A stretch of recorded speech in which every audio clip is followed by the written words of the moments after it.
Good morning, everyone. It's Ton Wilson. Thank you so much for joining us for our session.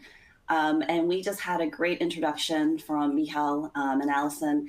And today we have with me my cohort and partner in crime, Aaron Tialak.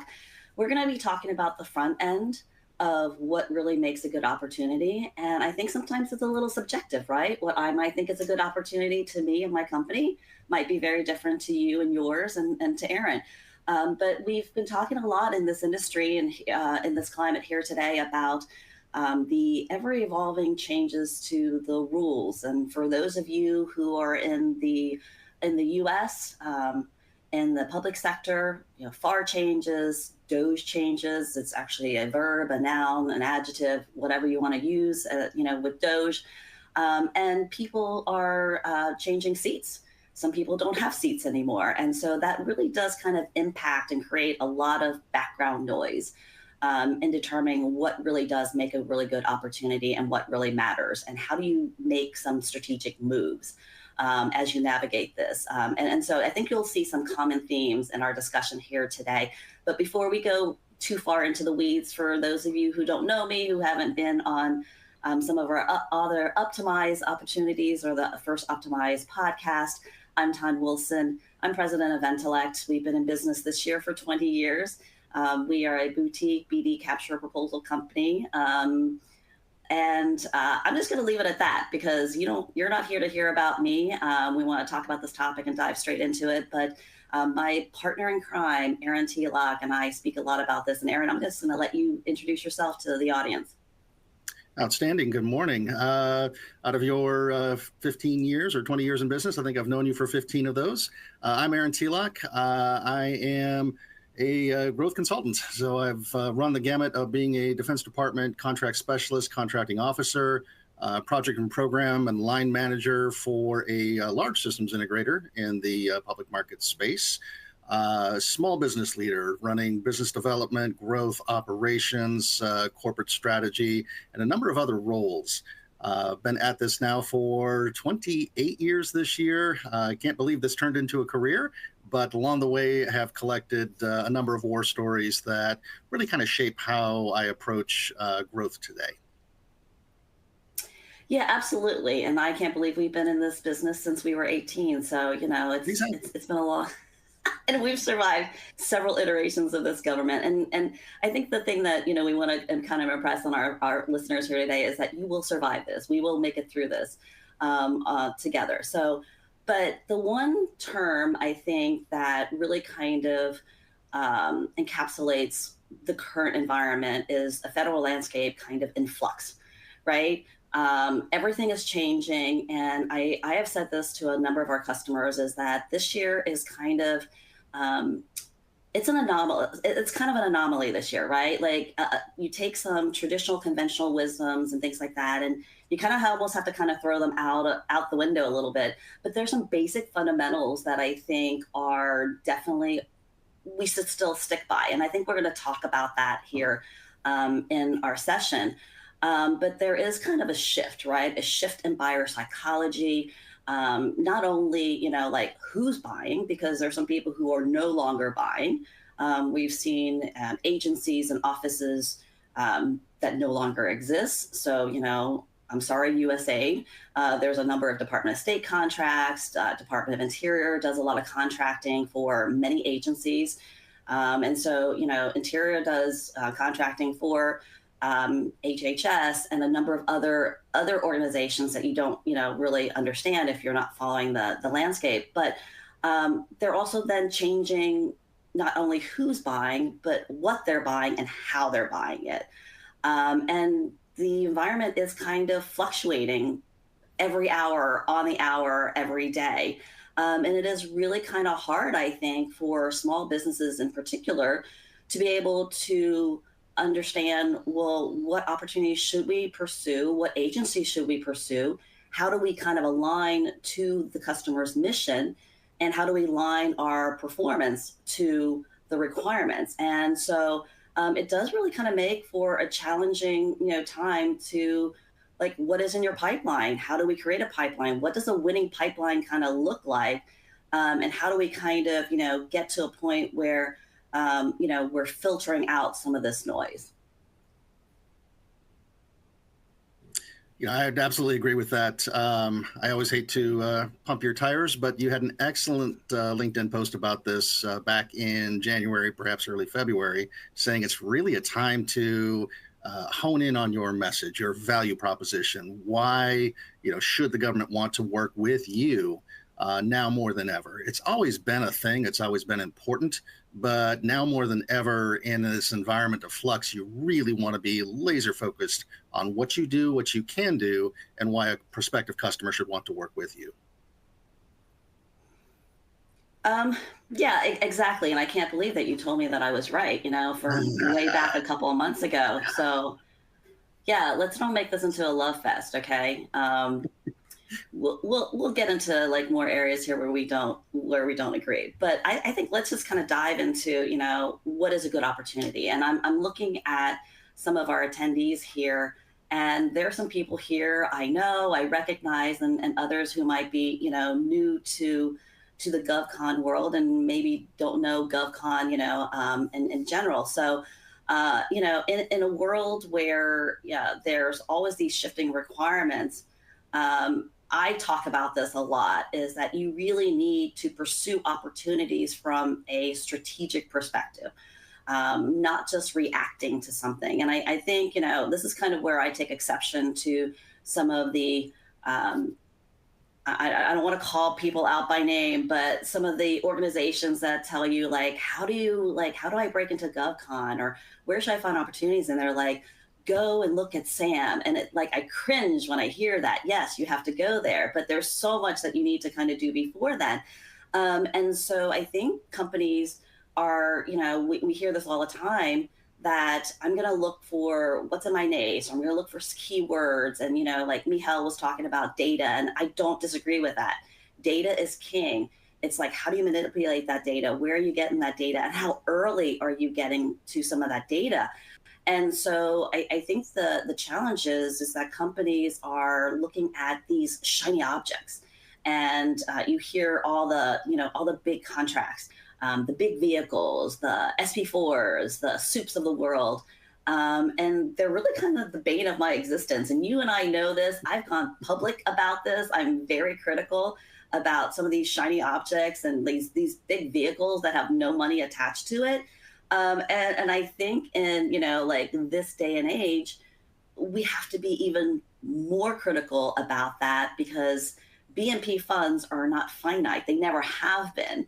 And so, what are your thoughts on these? Like we've had arguments about shiny objects and bluebirds, as some of us also like to call. Yeah. From an organizational perspective, your business development or growth people should always be the optimists in the room. And it's good and healthy to have somebody that checks that from time to time. Just make sure that we aren't fooling ourselves with, no, you're really not going to win that. You're wasting our time. Go find something else. One of the important things is there's no shortage of federal opportunities. Again, I don't want to call it specific tools, but one of the largest tools for business intelligence in the GovCon space tracks over 2 million contract opportunities. And as a small business leader, I don't need 2 million opportunities. I need a very small subset of that to give myself a wide enough range of opportunities to prioritize the best ones for me. So if I see one, and we're going to get into this more, I am sure, but if I see one that isn't quite right, let it go. If I'm looking at one of those IDIQs that you had rattled off, you need to have a plan for why you want it, and not just because it is a bright, shiny object. The dollar ceilings on those IDIQs can be enormous. So if you dangle a $50 billion contract in front of me, oh yes, I'm very interested. But I need to have an idea of how I'm going to monetize that contract post-award, or I'm wasting time and, to your point earlier, bid and proposal dollars. So let's pull that thread for a second, because this is kind of where I take exception to, the conventional, wisdom out there, is if I don't bid these vehicles, I'm going to get shut out for the next 5 or 10 years, right? This whole like getting shut out, I don't have it. And I argue that, yes, you may not have that as a prime contract, but that doesn't mean you can't be part of a team. That doesn't mean you can't bid opportunities off of there. And I think this is kind of where one of like one of the themes that I talk about all the time is relationship development, relationship management, is having those strategic relationships, not like, let's don't Tinder date here, right? Like, I have a presentation on partnering and how, strategic partnerships, joint ventures, prime sub relationships, vendor protege relationships, they shouldn't be swiping left or swiping right. They should be for a reason and for a purpose. And I think that is a really good way to get in on a vehicle without you having to bid the vehicle yourself, because it's expensive, people. No, absolutely. And collecting IDIQs for the sake of, just having IDIQs doesn't make a lot of sense. One of the small Mm-hmm. businesses I was at for a brief period has over 30 of them, but doesn't have the personnel to effectively Oh my mine God. the work coming off of it. Oh yeah, it's it's an amazing load of them. If there's one out there, they have it, but they don't have the team to aggressively pursue work under those. So at that point, it doesn't make a lot of business sense to have those. Now, you do need market access. And, to your point, you can always be a sub. Given the choice of priming or subbing, I would prefer to prime. But, if I don't have it, Army has an IDIQ out there on the horizon someplace called MAPS. And the conventional wisdom is if you don't have MAPS, you're going to be shut out of the Army IT market for the next 10 years. Okay, there's some truth in that. There'll be abundant subcontract opportunities. The Army's talking about making relatively few awards. So, you can queue up the protesting already. And not so much that the Army necessarily will do something wrong in the future in the procurement of maps, but rather the value of the prize is so significant that companies are going to litigate their way through what they can't win in a proposal setting. I think that's what you've seen with our friends at NIH and their CIOSP4 procurement. It's not necessarily that they've done wrong. It's that in a hyper-competitive environment, companies are going to have to protest their way through if they believe that they're going to be shut out and suffer a significant business impact for the next 10 years. Yeah, and so I think you bring up a couple of really good points. And um, I don't think companies take the time to understand why these vehicles are important. What is it that these vehicles are buying? Who are the customers? And I have these like three characteristics of like a good opportunity, right? One is the opportunity aligned with your voice or your service in the market? Is it what your company sells? Is it a stretch? Are you gonna have to pivot? Otherwise, you're really not playing, like in your sandbox. Find an opportunity that's in your sandbox. Like, do you have visibility on like the RFP before it drops? Big complaint by small businesses. You hear this complaint all the time. How can I get eyes in on, the opportunity? And the thing is that there's a plaque that I have in my office that says opportunity is missed by most because it's dressed in overalls and looks like work. And this is where the work happens, right? I've quoted this before. I've said this before. Getting in front, getting visibility, understanding this takes work. You can't sit behind your computer screen. Yes, can you search the data? Can you research this or whatever? But Ronald Reagan wasn't wrong. Trust but verify. You have to trust the data that you get, verify it, and then I would even say take it a step further and test that theory, right? And so you have to kind of test your assumption, test the information that you have. But then also too, because of Doge, which I think there's certain elements of Doge that is going to be very good for industry. I know, fight me. I'm going to put it out there. Fight me on this one. But yes, I think at the end of the day, we're going to come out with a much clearer vision of what the government is buying, why they're buying, and why it's important, and kind of come back to the roots of why it is that we kind of support the government. So you should be able to kind of see where you are and that whole life cycle of, what is the customer buying? Are we suited for this opportunity? Do we know it well enough? And can we envision ourselves in the execution phase and helping the customer execute their mission? I know that was a lot to unpack, but It is. Fundamentally, the government is going to contract for those goods and services that it needs to accomplish its mission, agency by agency. Unless the whole of the agency goes away, and you mentioned USAID earlier, they'll continue to need contractor support in some way, shape, or form. So, earlier I mentioned no shortage of opportunities, no need to take a, C, B minus, even B opportunity. There should be plenty of A opportunities out there. And a good, healthy business development pipeline, essentially lets you compare opportunities against each other, survival of the fittest style, for which one you're going to prioritize, with your precious resources. That process is good and healthy. And yeah, if I can't get the customer to talk to me on one opportunity, but on another opportunity, the customer is a very open book, I'm going to prioritize the opportunity where I've got that customer engagement. You triggered a thought for me. So, back when dinosaurs roamed the earth and I was a contracting officer for the Defense Department, it was taught that everything you need to know can be found in a RFP. You read your Section L, your Section M, that's everything you need to bid. But in reality, it's so much more than that. Evaluators will have pain points. They'll have things that keep them up at night. They'll have things that they're hoping to see in proposals. And if you don't know what those things are and can't speak to them in your proposal, you're probably going to get beat by somebody who does have that knowledge and information. So how do we go about getting it? Well, that's capture. And really, if you aren't doing everything that you can to position yourself for an opportunity, you might be getting out-hustled, outworked, and outflanked by competitors. So while there are a lot of contract opportunities out there, sure, there are also a lot of competitors. And when we talk about the complexity of the business, competition is one of the primary drivers for the complexities that I see. I can do adequate work and get adequate results, but if I want good results, I'm going to have to be smarter, faster, and more clever than my competitors.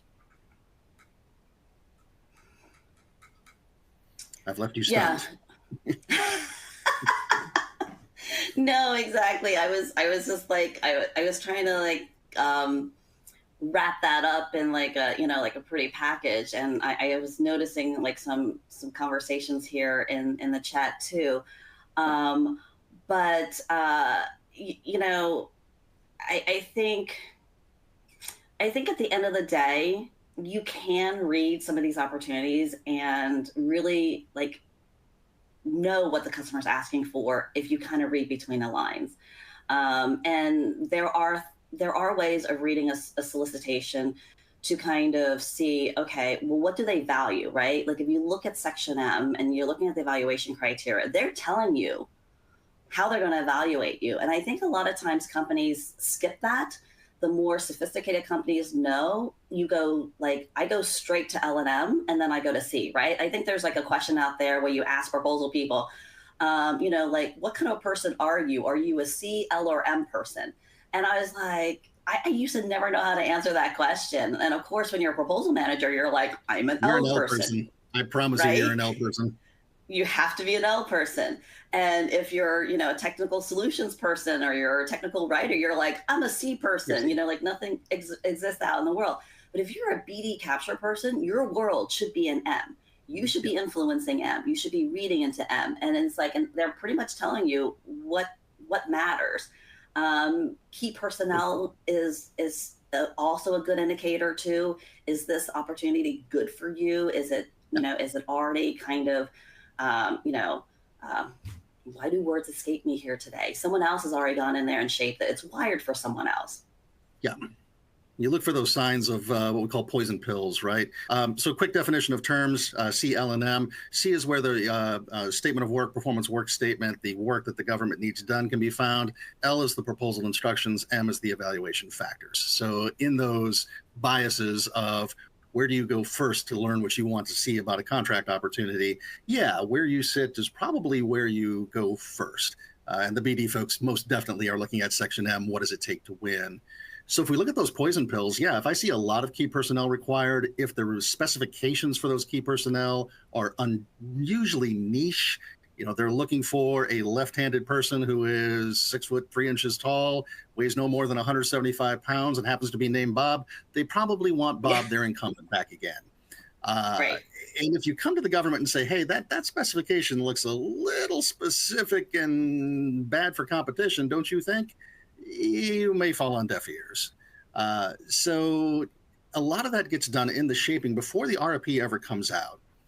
You talked about, using sam.gov as a way to identify contract opportunities, and I've had a few discussions in the last week and a half about that. The problem with sam.gov is, it is the place where the government will put out their solicitations. Occasionally, you may see an RFI or a draft RFP. That's great. That lets you get a little ahead of the opportunity. But one of our, absolute ironclad rubrics is if the first time you learn about a contract opportunity is when the RFP comes out, you've already lost. You are so far behind your competitors that it is pretty unlikely that you can catch up. Yeah, exactly. So again, we could stick on this topic like all day and every day, but there is a question in here about framework. And that's actually kind of where we're moving to next, is talking about like decision-making models. And there's, I feel like I'm a broken record. I talk so much about bid, no bid, how do you discriminate, what opportunities should be, like in your pipeline. And so, we do need structure. We do need a repeatable process. And that process looks different to everybody. It looks different for every organization. And I would argue it's different for every opportunity too. And so while an opportunity that's really, really large might require multiple gate reviews and 20, 50 questions, a BPA to IDIQ type of task order might only require maybe a half a dozen questions as to whether or not, you should bid an opportunity. And so there needs to be some type of a litmus test or some set of questions that you ask. And we don't have time to kind of go into the weeds about that. But I think that there are a few things, that you can kind of look at to make sure that you're, like I said before, strategically pursuing something and not like reacting to it. And so one of them is, understanding the customer, knowing their pain points, understanding what is it that they buy, like can we align ourselves with the mission? But then also too, can you articulate your story in like 60 seconds to someone who doesn't know you? Because the day and age of like long proposals or, these long win themes, and, we talk about that all the time. And sometimes people think, oh, developing themes and discriminators is kind of, like a lost art, a waste of time or whatever. Well, it really isn't, because that's kind of what separates you from you and your other 500 chat GTP proposal written type of friends like out there. Trust me, I use chat. Don't come at me. Okay. I use AI. We do it all the time, but you need to, infuse that, that flavor of who are you and how do you, separate yourself. So, there's so much that goes into that type of a framework. But I think for me, like a parting thought on that is, what looks repeatable for you? What can you do for your size, the maturity of your company, and for that opportunity? So a couple of thoughts on, how can we use that, and what have you seen that kind of works for you to, figure out what is a good opportunity and which one should you kill and kill fast? Yeah, kill fast is definitely the first order of business. If I fail early, if I kill off opportunities early, that really lets me get to that focus on the best positioned ones as fast as possible.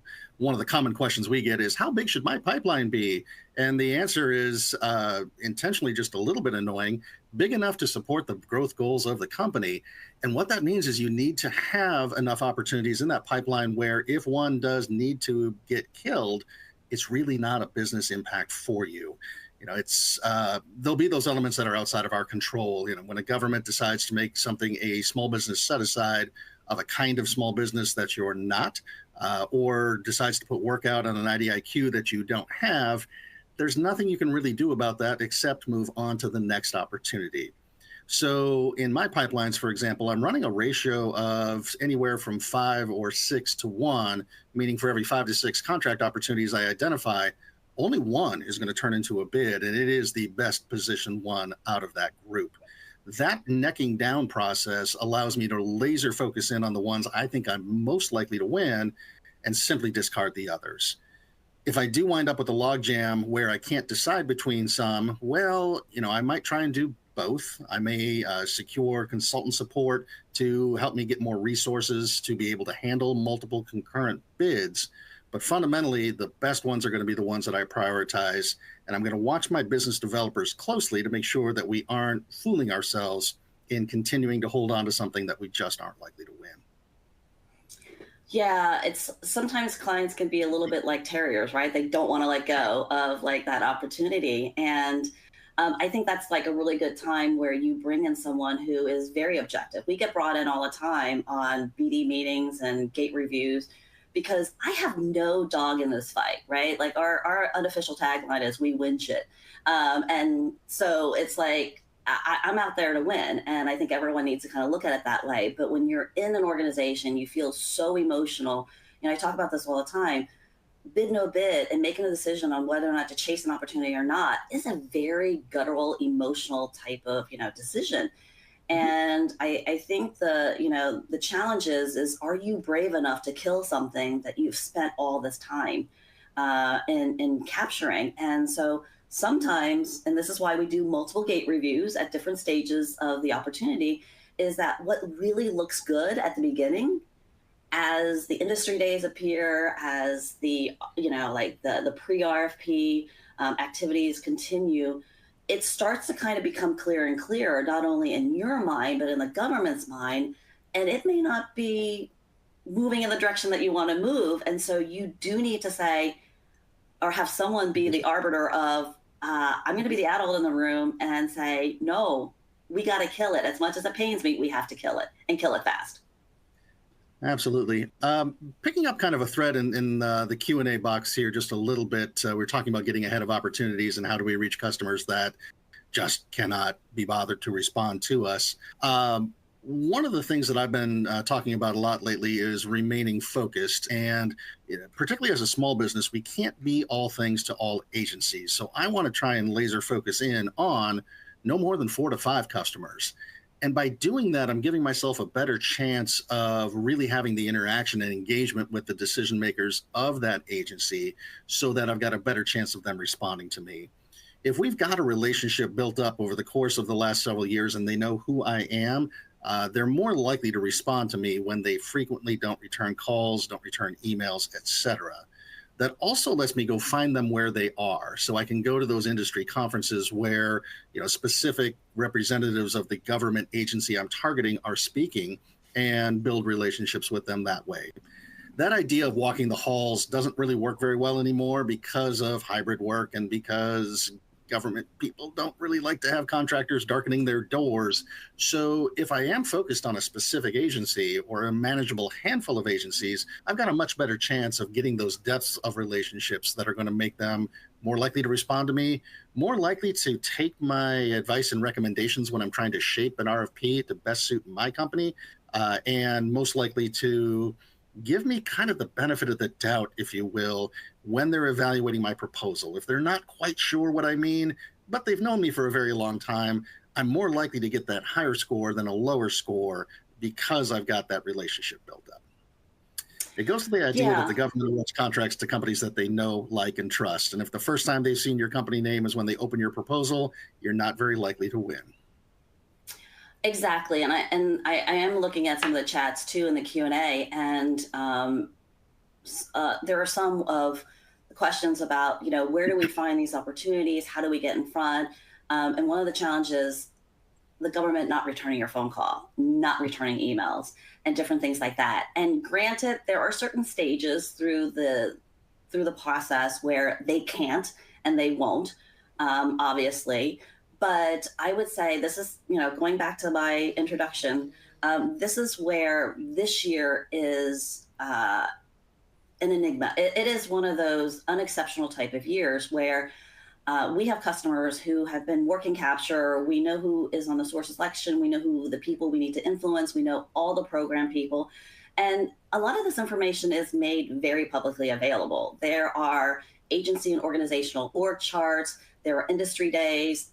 There are associations where a lot of the, before they said you couldn't go to conferences or, like travel for events. So again, take this with, if this were any other year but 2025, this would normally happen. But if it's local, I know that TechNet, AFCEA TechNet Cyber is coming up next week. There'll be a lot of DISA, a lot of the cyber people, a lot of NSA, members that will be there from the government. So there are opportunities for you to kind of hear straight from the government, straight from the buyer, what it is that they're looking for, what does the landscape look like. There are opportunities and meetings all the time through Act I, Act 2, CCAF, PSA, where some of these, key decision makers are out there talking about programs and opportunities. And so I would say get in front of the opportunity by learning more about the program, learning more about the organization, and not make it opportunity centric, because by that time, it's too little too late. They've already, have an idea of what it is. Yeah, I definitely agree with that. I'm thinking of a specific example where, I happened to steal a contract out from under a company, but that company was headquartered, literally next door to the customer. So, you know, my competition had children in soccer together with the government customer. They probably, went to church together, you name it. They've got that day-to-day access, and they're not always talking about contract opportunities, but they're building relationships in a way that I can't when I'm located on the other side of the country. So when I pick my 4 to 5 targeted agencies, I'm picking ones that I know I can support well. I'm watching trends and I'm watching patterns within them. So there are communities where there's a reputation. If you're not there, you're not there. Huntsville, Alabama being one of those, Charleston, South Carolina. If you want to win work with SPAWAR, you need to be there. If you want to win work with Army Material Command, you need to have a presence in Huntsville, because there are a lot of competitors down there who can, happen to bump into somebody at the grocery store. Those are competitive advantages along the way that let them build those relationships that really matter. Yeah, exactly. And it's not a coincidence that when you drive up to Aberdeen, that there are huge office buildings with very recognizable names on those buildings. They are there for a reason, people. Same thing with Quantico, same thing with, down at the CDC, down in Atlanta. So go where your customers are, go where potential teaming partners are, and that'll at least help you kind of get into the kind of like a click a little bit, right? Like you want to be part of the club, you join the local association. NCMA has a lot of, regional associations where you can get in front of the customer. So anyways, customer intimacy, I think is really kind of huge. There's nothing that substitutes getting out there and meeting the customer. And the fact that, whatever your personal or political, like thoughts are about RTO, return to office, if anything, this is very helpful for some organizations to be able to kind of walk the halls. We talk about that all the time.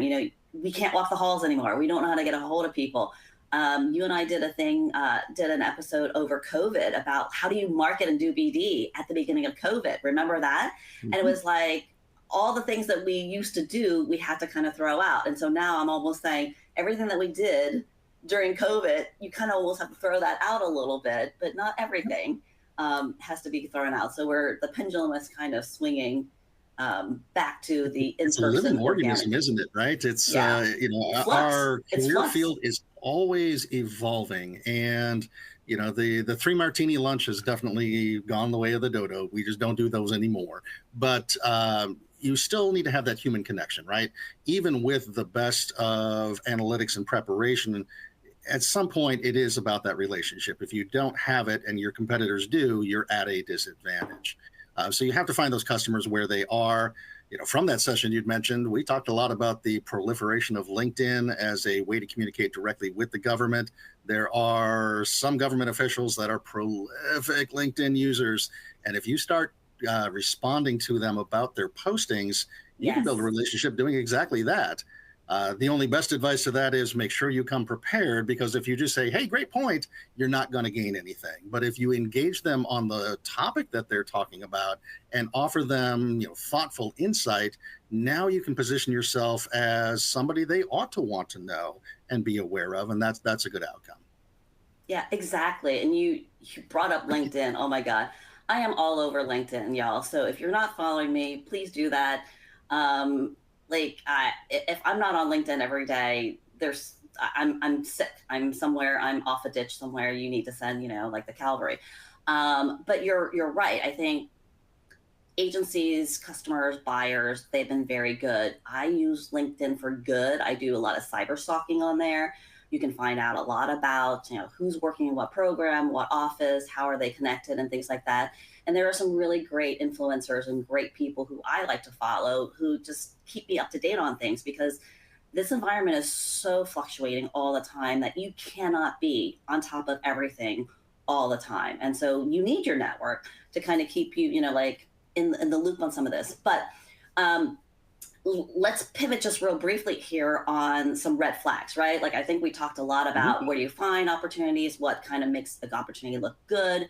But I love to like look at like red flags. There are subtle red flags, there are blatant in your face red flags, right? Mhm. And we talked to and kind of alluded a little bit about being able to kind of read into some of those opportunities.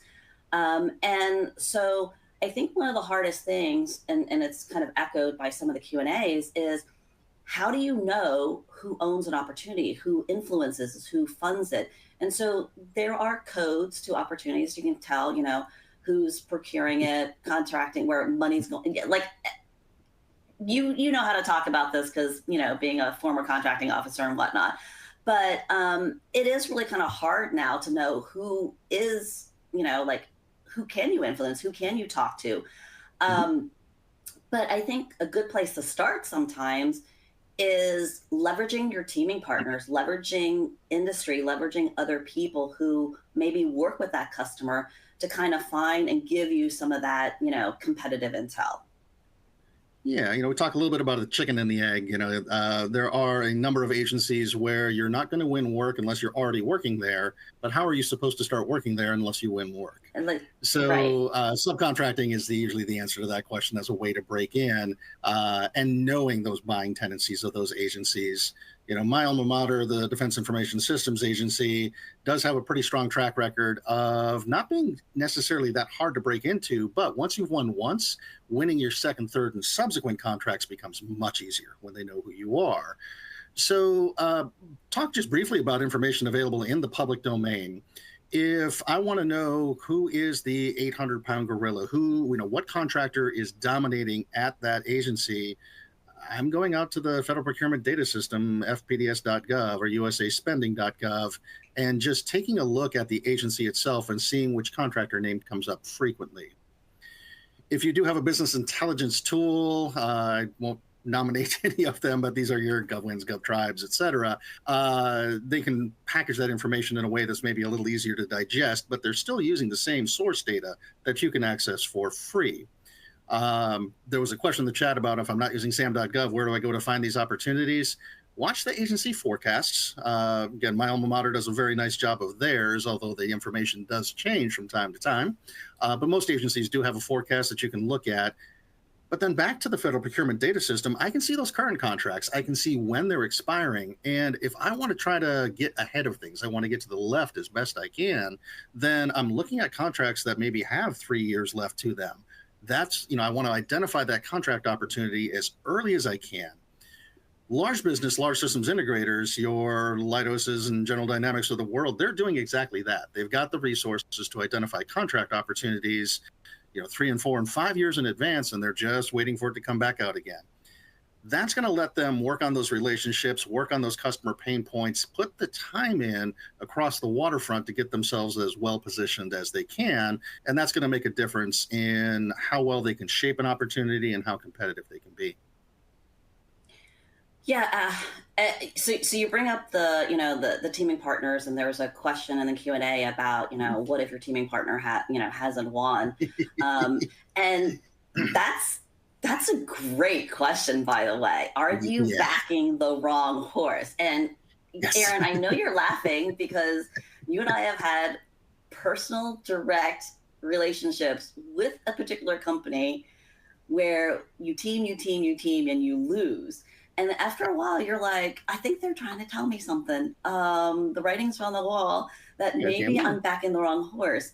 Yeah. And so, yeah, there's a lot to be said about you want to look at who's winning. you really want to look at Mhm. like how are they winning and what are they winning, and start to kind of have conversations with people. And at Intellect, we do a lot of recompetes, we do a lot of unseating the incumbents, and we do it really well. Um, to the point where the current incumbents, we outscored them on their staffing and their management. I should never outscore you if you're the incumbent on your staffing and management.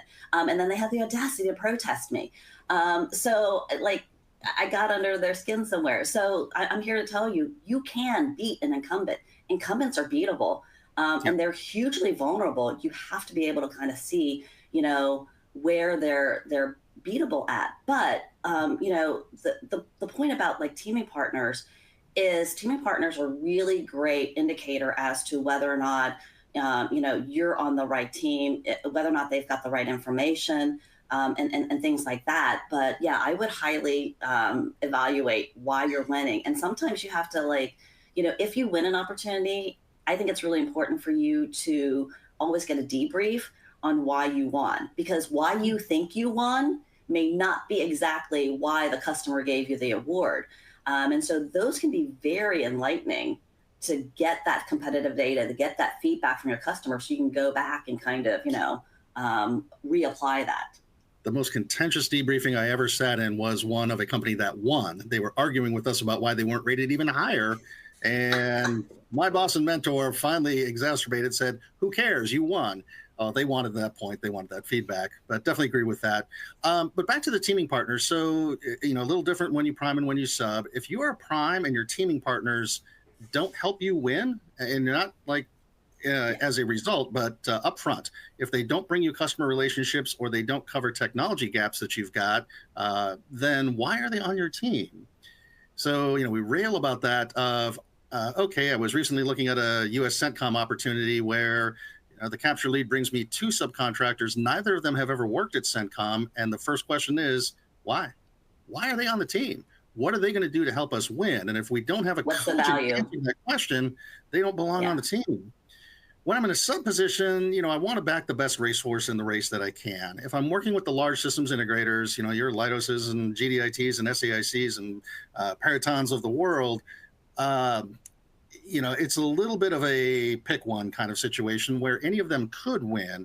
But if I'm looking at, smaller systems integrators, now I do want to know, are you going to be able to win this? Thanks for the invitation onto your team, but if you don't win, we're both wasting each other's time here. So I want to make sure that they are committed, that they've got positioning, that they've got the resources to be able to win. If not, they're just flattering me with the invitation to get on their team, but it's not going to lead anywhere productive. Yeah, and we've argued about this before, is when you're small, I say join as many of the same teams, like many of the teams as possible on an opportunity, especially if it's a big IDIQ, multiple award type of thing. Why limit yourself, especially if you're a sub, right? Like I want to be on every team, and I want to be non-exclusive. Now, when you're priming, I will always make you exclusive unless it's stipulated in the RFP that exclusivity is, not allowed. And there are some requirements where that's a clause in there, right? That we will not let you do this, and you can't do an over under on this bid. You can't be on more than one bid. Yes, they're out there. But for the most part, when you're in the prime position, you can demand almost anything. And if you're taking, like, I like to take competitors off the streets. So it's like if I've got a similar situated type of small who maybe, operates in the same, like environment, I'm going to make you exclusive to me on this one. So you can't join any teams. You can't take your technology or your solution or your influence somewhere else.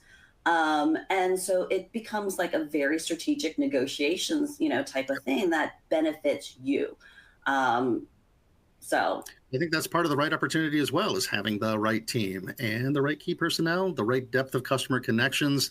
All those things kind of stack upon each other to make the why us story. If your story is resting on just one or two things instead of four, five, six things, then, again, you're going to be less likely to win. In a competition, anything can happen. We've won Bluebirds, we've lost recompetes where we thought we were bulletproof. Things will happen. But if you're doing proper capture work, then you are heightening strength and limiting weaknesses to give yourself the best chance to take home a win. Yeah, and I don't know, can we even talk about funding? Because normally I would say chase the money, right? But we are living in a Doge era. It is a brave new world. Things are changing all the time. Agencies and offices are getting consolidated. I think I saw today, for those of you who chase Army work, the Secretary of Defense is going to merge Army North and South. There's a couple of things and changes in this whole world. And so, how do you chase these opportunities? How do you qualify these opportunities when we don't know where the funding, we don't know where the influencers are going to be? Yeah. Just keep swimming, you really try to do your best in what is that fluctuating environment. The government's still making procurements. If you are a Navy Seaport Prime, they're still sending out a dozen a day. Army ITES flow is about where it's been, maybe off just a little bit. The CIOSP3 flow is about where it's been, maybe down just a little, but not precipitously. They're still out there. Want to grab a couple of questions from the Q&A real quick. So one question was asking about weighing subs when one won't be exclusive. My advice there is you want to know why they won't be exclusive. They're trying to tell you something. So, from that perspective, the one that, really take the one that you think is going to make you most likely to win, bearing in mind that a non-exclusive sub is probably bleeding competitive information over to your competitors.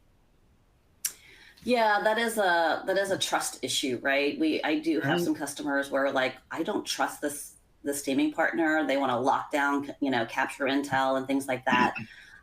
It is really kind of hard because you want to trust who's on your team. You want them to honor that non-disclosure agreement, or the teaming agreement that they've signed on.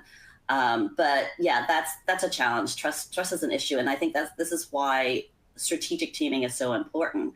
Team with people who you can paint a really good, hey, we've been there, we've done this before. We're not a team of convenience.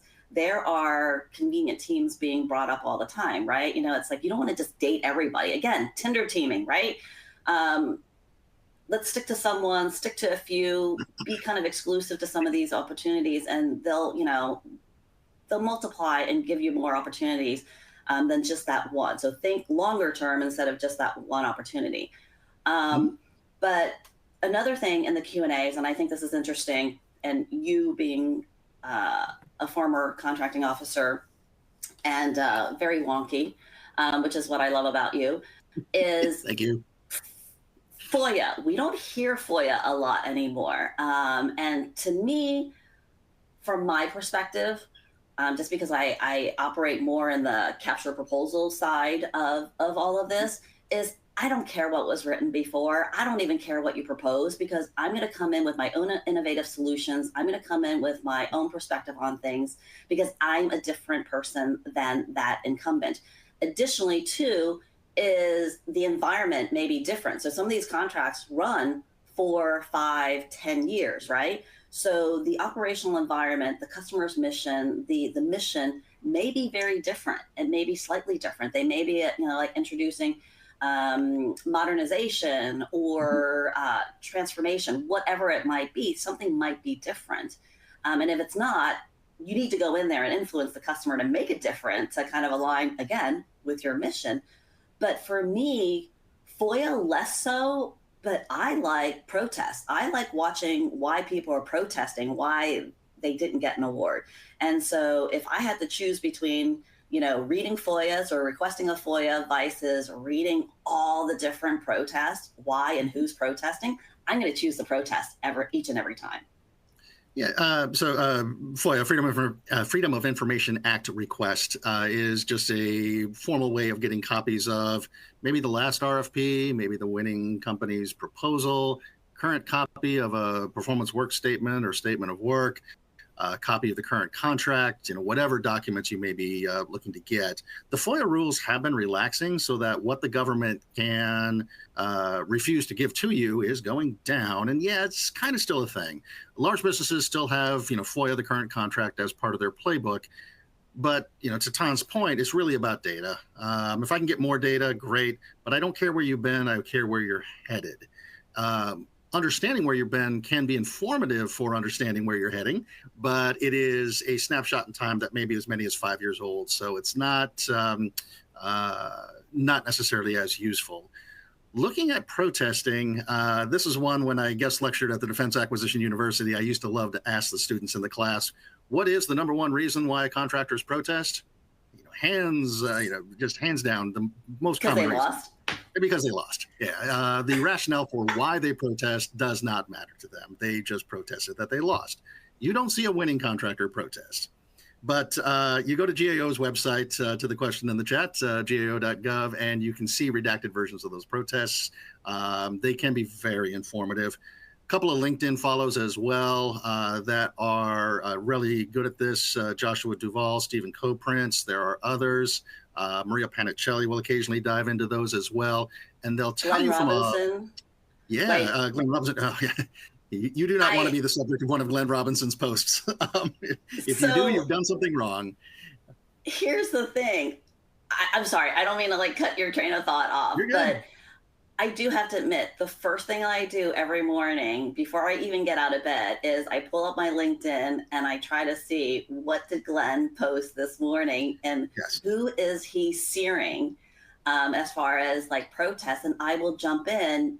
There's another person, Scott. Scott will be there, David Sturman. There's a couple of us that inevitably, holy Jesus, if they post something, I have to like add on to it. But yes, GAO has like a listserv. There's an email newsletter that gets posted. But you have to read the rulings, the sustain or the, rulings that are there. Just it's entertaining. I'm sorry. So So in that story, these people are posting about the protests and what's being protested.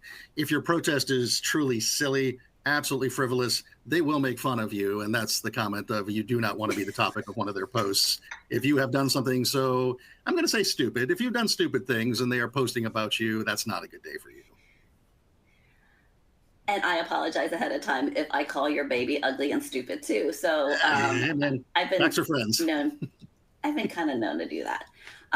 So I feel like we've talked about so many different things, and I'm hoping that this kind of gives everybody an idea of there are so many different ways of determining what makes a good opportunity. And I think you can kind of tell from our discussion, my idea of what looks like a really good opportunity is going to be different from Aaron's, going to be different from you, just because of who your customers are, what services that you're providing, if there are services or products, the climate, with everything kind of, like being in flux right now. And so I guess we've got a couple minutes here for last parting thoughts on this topic. Certainly my high level points are stay focused on a manageable set of customer agencies, stay focused on a manageable set of service offerings. You cannot be all things to all customers, particularly as a small business. There are still contract opportunities despite the current DOGE environment. There are some impacts here and there, and certainly nothing's coming out faster, but things are still coming out. The government is still contracting heavily for the goods and services that they need to perform their mission. Start as early as you can, work to the left, get ahead of those opportunities so that you can perform capture. The more capture work you can perform on an opportunity, the more likely you are to win it. So time is both your friend and your enemy. The more of it you can get, the better off you are. Yeah. And so, God, I can't believe I'm going to say this, but that was a really good recap. I don't know if I have I have much to add to that. But I will. I guess my whole thing is there's a lot of anger right now. There's a lot of confusion out there. And the thing that I think we all need to kind of remember is it's a new administration, right? Everyone's still kind of getting their feet wet, getting in there. We're probably, they've probably accomplished so much more than what a normal administration has. As far as causing chaos, change, whatever you want to call it. But I think as we kind of go through this, there's a couple things that are on the horizon that are are potentially going to be really good for small businesses. But it does mean that you're going to have to be more disciplined and be more strategic. And on my podcast, Tom's Two Cents, that's all we talk about is business strategies, right? Unfiltered strategies for real world success. And so, what can you do to be more strategic, be less reactive? And I think if you kind of take those basic principles, 2025 should be a really good year for you. So I'm just looking to see if there's any other questions. Yeah, and I'm down to the chat just a little bit. I apologize to some of those folks that we didn't get back to you sooner. Working on that right now. Yep. Chloe, were there any other any thoughts or questions that you're seeing? Nope, I do think that you guys have covered every question. We got a ton of questions on this session, so that is awesome. Uh-oh. I guess that's a good and a bad thing. And we did go all over. So again, I'm hoping everybody was able to kind of follow, and I will put Glenn's information in here. Yes, oh, he's better. excellent. He's excellent. Join in some of my antics and fun. Yeah, lots of good content on LinkedIn. It's definitely become useful for finding information and staying abreast of things, helping you be more places at one time. Yep, and you can find Aaron and I on LinkedIn. I definitely say that if you send me a LinkedIn request, tell me where you met me, or put something in the LinkedIn box. I'm a little bit of a LinkedIn connection snob. If you don't say something to me, I'm just going to think that you're a bot from Russia. So, and I may just say delete. So I would hate to do that. Ton, I see one question I did not address earlier. Albert had asked about Army maps and saying difficult to assess. Yes, it's difficult to assess. Yes. The Army is trying out a couple of different acquisition models, particularly for small businesses. The number of awards is going to go down precipitously. That's going to be hard. You'll notice that they are under pause right now while they try and figure some things out. Between the two legacy contracts, they're going from about 300-400 small business primes down to a number that could be less than 50. They haven't really said. It's just some of the 100 total awards. So it's tough sledding, to be sure. And the solution to that is, unless you've got a deep Army footprint, you probably want to sub. And my 2 cents on that is you might as well just sit on the sidelines and pop some popcorn. Wait for it. It's not going to happen quickly. I know that one. Wait for it. And then a question on the IDIQs and bidding from other agencies. Yeah, you can actually watch the buy tendencies. Take my alma mater, DISA. You can see which IDIQs they do use. They've got 2 of their own. Occasionally they'll shop outside. Just watch their buying patterns and see. A contract like Navy Seaport is not going to work well for Health and Human Services, but the Navy will occasionally place work on Health and Human Services IDIQ, CIOSP 3. All pattern driven. Yep. Anything we missed? This was the fastest. Yeah. Yeah, one person benefiting Doge. Yes, okay. Excellent. All right. I think we did get everything. Okay, perfect. Well, thank you. Oh, I'm sorry, Ton. Was there anything? No. Oh, okay. I will let you get the last word. Thank you. And thank you both, Ton and Aaron, for a very insightful discussion. There was a huge amount of interaction in the chat and the Q&A box. So thank you to everybody watching who contributed.